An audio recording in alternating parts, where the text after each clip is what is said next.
I just bought myself a new router, the Unifi Dream Router. Very cute little thing.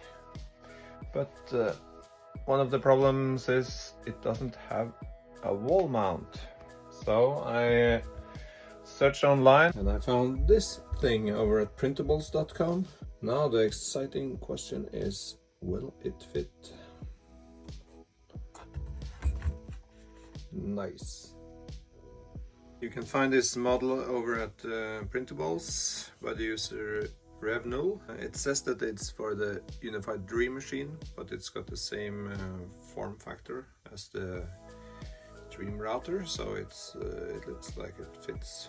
I printed it with a layer height of 0.44 millimeters, so you can see the huge layers. I'm a bit skeptical to the 4 holes. It could be a sort of weak point if it breaks here.